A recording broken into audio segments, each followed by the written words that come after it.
사랑하는 기쁨의 교회 성도 여러분, 안녕하세요.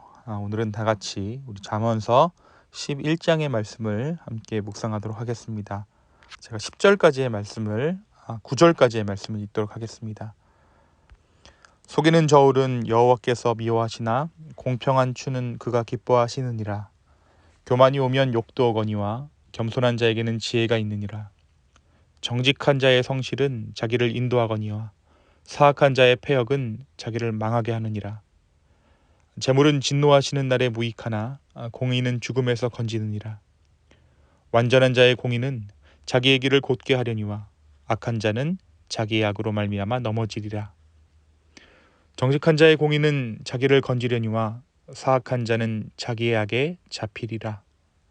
악인은 죽을 때에 그 소망이 끊어지나니 불의의 소망이 없어지느니라. 의인은 환난에서 구원을 얻으나 악인은 자기의 길로 가느니라. 악인은 입으로 그의 이웃을 망하게 하여도 의인은 그의 지식으로 말미암아 구원을 얻느니라. 아멘. 네, 오늘 잠언 11장을 우리가 함께 묵상합니다. 잠언 11장은 잠언 10장부터 시작된 솔로몬의 잠언입니다. 오늘 시간이 되신다면, 시간이 허락하지 않는다고 하더라도 오늘 이 잠언 11장의 말씀을 꼭 한번 읽어보시기 바랍니다.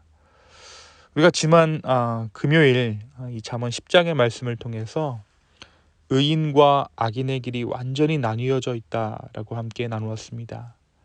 그리고 의인이기 때문에 의로운 길을 가는 것이 아니라 의로운 길을 가기 때문에 의인이라 여김을 받을 수 있음을 함께 나누었죠.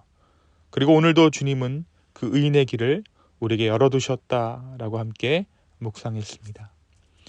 또한 의인과 악인은 입술과 혀를 어떻게 사용하는가, 다시 말해 어떠한 말을 하는가가 다르다는 사실을 통해 과연 우리는 어떤 말을 해야 하는가, 더불어 우리의 말을 좌우하는 어떠한 마음을 품고 살아야 하는가에 대해 함께 묵상하는 시간을 지난 금요일 함께 가졌습니다.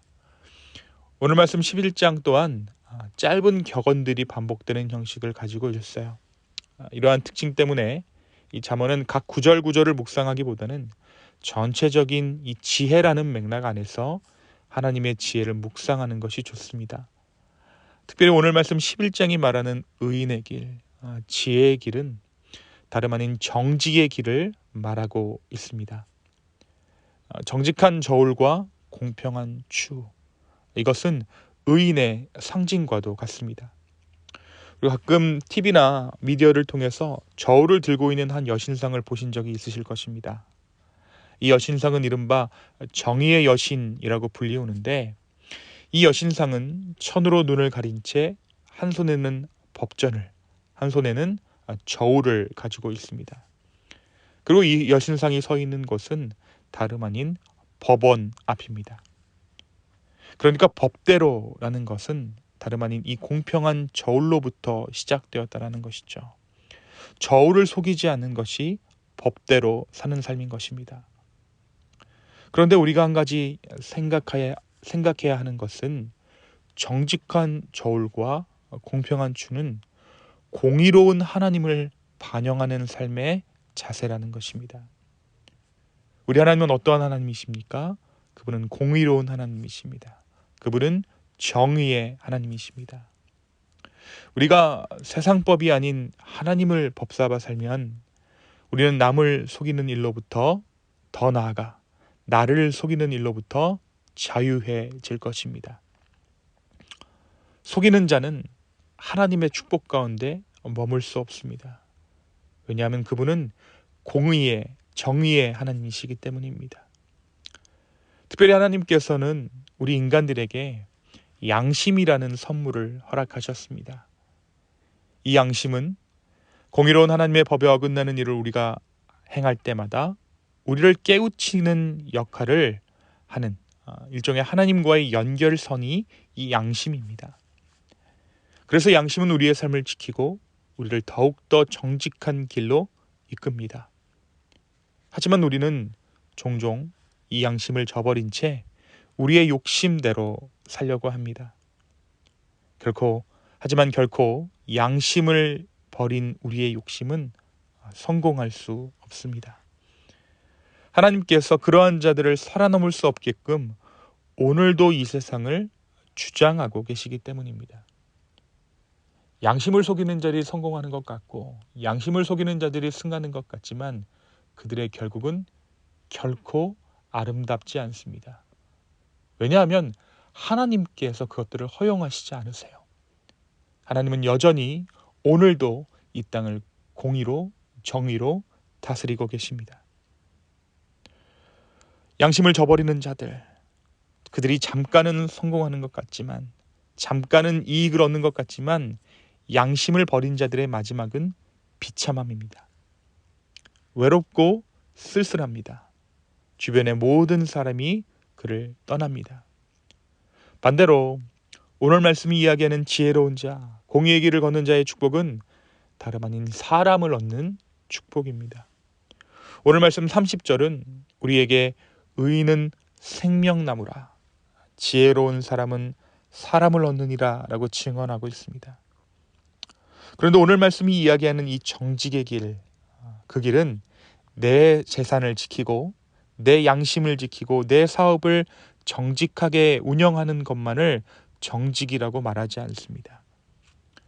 오늘 말씀 잠언 11장이 이야기하는 정직이란 구제를 포함한 것입니다. 다시 말해 어려운 자를 돕는 것까지가 정직의 범주이고 그러한 삶을 사는 자들에게 정직한 자가 얻게 되는 그 축복이 허락된다라는 것이죠. 사랑하는 기쁨의 교회 성도 여러분, 오늘 말씀을 듣고 계시는 성도 여러분, 오늘 하루 하나님을 법삼아 살아가는 저와 여러분 되기를 소망합니다. 저울을 속이고 양심을 속이고 싶은 욕망은 누구에게나 있습니다. 그 유혹과 욕망 자체는 결코 죄라고 할 수 없을 것입니다. 그러나 오직 의인만이 그러한 유혹과 욕망을 물리치고 정직의 길로 행할 수 있습니다. 그런데 습관대로 하던 대로 하면 우리는 결코 공정의 저울을 손에 넣을 수 없습니다. 날마다의 삶 가운데 주를 대면하고 주를 묵상할 때 우리의 삶 안에서 결정적인 그 순간에 정직한 그 길을 선택할 수 있다라는 것입니다. 사랑하는 성도 여러분, 하나님을 대면하십시오. 그리고 그분의 공정함을 사모하시기 바랍니다. 바로 그때 오늘 우리 주님이 약속하신 생명나무 되는 축복, 사람을 얻게 되는 축복이 저와 여러분 가운데 넘쳐날 줄로 믿습니다. 또한 오늘 말씀은 어려운 자를 구제하는 것까지가 정직이다라고 말합니다. 말씀을 지키는 것, 내 양심을 속이지 않는 것에 대해 우리는 조금 더 넓은 범위, 다시 말해 조금 더 지경을 넓혀야 한다는 것입니다. 내가 할 몫을 지켜낸다라는 마음으로 정직을 지키는 것은 반쪽짜리입니다. 온전한 정직은 구제 가운데 완성됩니다. 특별히 우리는 이민자로서 사회적 약자의 삶을 이 땅에서 살고 있기 때문에 구제에 대한 의무에 대해서 쉽게 생각할 수 없는 환경에 살고 있습니다. 하지만 구제란 경제적인 여유가 있는 사람이 하는 것이 아닙니다. 마음이 건강한 사람, 정신이 건강한 사람, 하나님의 법대로 살려는 사람이 구제할 수 있습니다.